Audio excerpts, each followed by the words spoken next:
A life without a purpose is like a bird without wings. ஒரு நோக்கமில்லாத ஒரு வாழ்க்கை சிறகுகள் இல்லாத ஒரு குருவியை போல.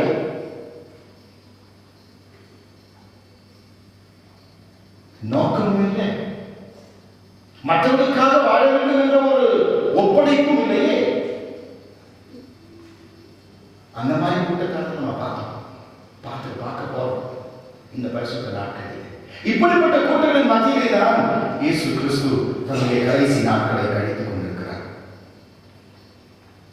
மெத்தூசா ஒரு கேரக்டர். எத்தனை வருடம் வாழ்ந்தார்? Very good. 969 பிள்ளைங்களா? 969, 969 years old. அப்பா, அதையெல்லாம் நினைச்சு கூட பார்க்க முடியாது. அவர் அவ்வளவு நாள் வாழ்ந்தாரே, அவர் வாழ்ந்த சமுதாயத்தில் ஏதாவது இம்பாக்ட், பாசிட்டிவ் இம்பாக்ட் இருக்கிறதா? நம்ம தமிழ் போய் சிந்திக்கலாம். நம்முடைய வாழ்க்கை மற்றவர்களுக்கு பயனுள்ளதாக இருக்கிறதா? மூன்றாவது கேள்வி. என்னுடைய வாழ்க்கை யாருக்கு பயனுள்ளதாக இருக்கு?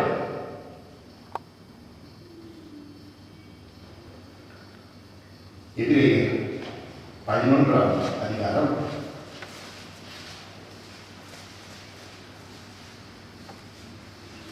ஒரு அருமையான ஒரு நீதிமானை குறித்து இன்னும் பேசப்படுகிறது. அவருடைய மரணத்திற்கு பிறகு இன்னும் பேசுகிறோமே. யா, who is the character?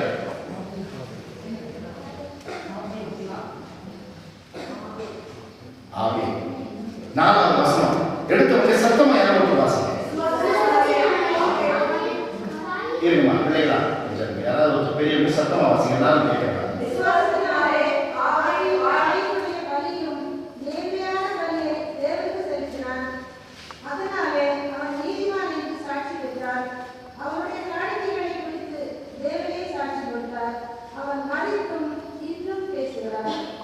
You see that?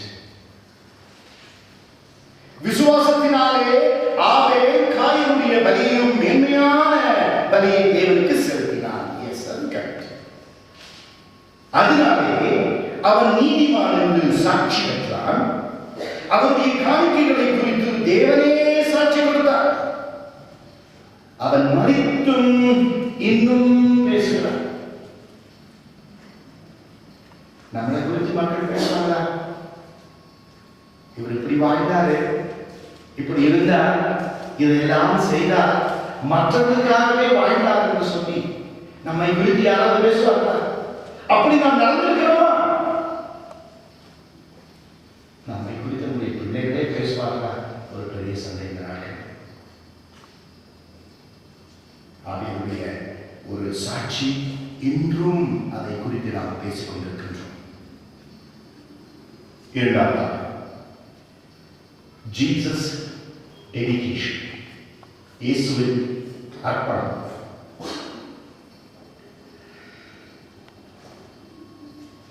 இயேசு தன்னுடைய உலக வாழ்க்கையிலே 3.5 ஆண்டு ஊழிய காலத்திலே அவர் யாரோடு வாழ்ந்தார், எப்படி வாழ்ந்தார் சொல்லுங்க. போன வாரம் நான் சொன்னேன், அவருடைய பெரும்பான்மையான சமயம் கூட்டத்தின் மத்தியிலே அல்ல, பர்சனல் இன்டர்வியூஸ். ஒரு மக்கள் ஒரு 2 பேரோடு சந்திய வாழ்க்கையை வாழ்ந்தார். சொல்லுங்க, யாரோடு? சீஷர்களோடு வாழ்ந்தார். மார்த்தாள் மரியாள். யாரோடு வாழ்ந்தார்? இன்னும் மீன் பிடிக்கிறவர்களோடு வாழ்ந்தார். இன்னும்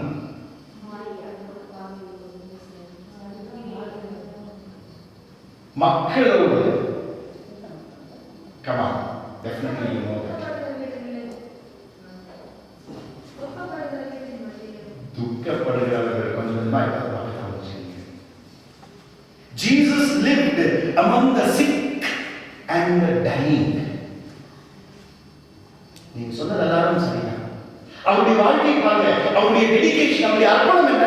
நான் யாரோடு வாழ வேண்டும்? ஊழியக்காரர்களை பேராயர்கள் அமர்த்துகிறார்கள். ஊழியக்காரர்கள் மக்கள் மத்தியிலே வாழ வேண்டும்.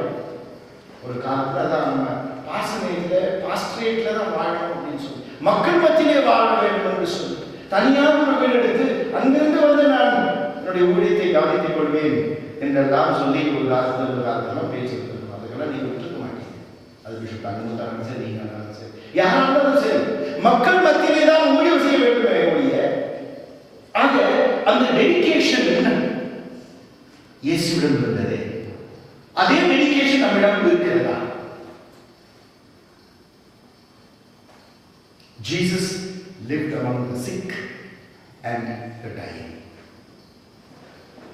அடுத்தது தன்னுடைய சேவை மனப்பான்மை.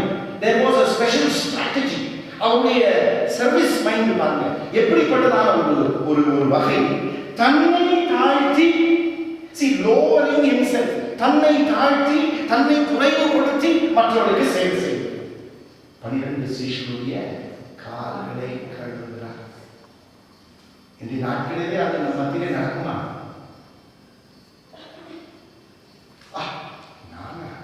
அது எப்படி? ஆக இயேசுவினுடைய முதலாவது, இரண்டாவது டெடிகேஷன், இரண்டாவது அர்ப்பணம். சேவை செய்ய வேண்டும். எப்படி சேவை செய்ய வேண்டும்? நிறைய பேர் சேவை செய்ய வேண்டும் இல்லையா? நம்முடைய ஒரு அனுபவத்தின் ரீதியாக, நமக்கு கொடுக்கப்படுகின்ற ரிசோர்ஸ் ரீதியாக, நாம் இருக்கின்ற சூழ்நிலையின் மத்தியிலே நம்முடைய சொந்த ஒரு ஸ்டைல் அண்ட் ஃபேஷன் அதுல சேவை செய்யணும். ஆனா அந்த சேவை செய்யும் போது நம்மை தாழ்த்தி நம்மை குறைவுபடுத்தி செய்கிறோமா?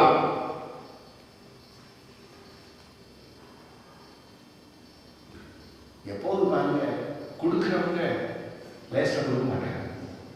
என்ன சொல்லி கொடுப்பாங்க? என்கிட்ட இருக்கு அதனால நான் கொடுக்கிறேன். அந்த மனப்பான்மை ஜெனரல் இது ஒரு உலகம் பேசுறாங்க. உதவி செய்கிறவர்கள், சேவை செய்கிறவர்கள் அவர்களை தாழ்த்த வேண்டுமே.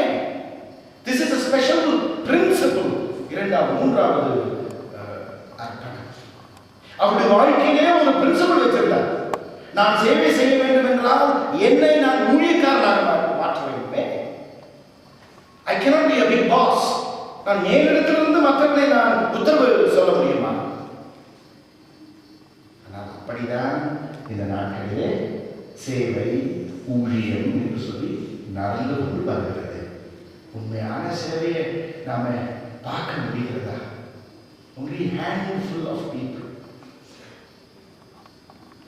ஒரு பப்ளிசிட்டி இல்லாம, தங்களை தாழ்த்தி அவர்களுக்கென்று ஒன்றும் இல்லாமல். So இது that is the principle. அதுதான் இயேசுவினுடைய ஒரு மூன்றாவது அர்ப்பணம். சேவை செய்கிறேன், என்னை தாழ்த்தி ஒரு ஸ்பெஷல் ஸ்ட்ராட்டஜி.